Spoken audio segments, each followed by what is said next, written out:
garden adventure, a day of nature and discovery.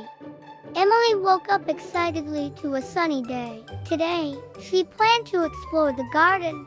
In the garden, she spotted a beautiful butterfly. She followed it, laughing and skipping.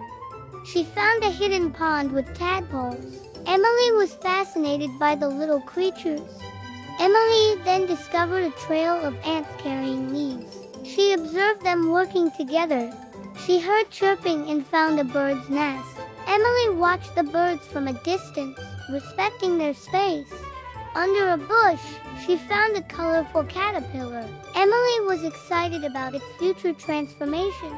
She then played hide and seek with her puppy. Emily laughed as the puppy found her hiding spot.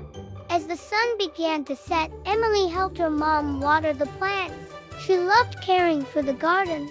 After a day full of adventures, Emily drew pictures of what she saw. Her imagination was vibrant. At bedtime, Emily dreamt of more garden adventures. She couldn't wait for another day of discovery.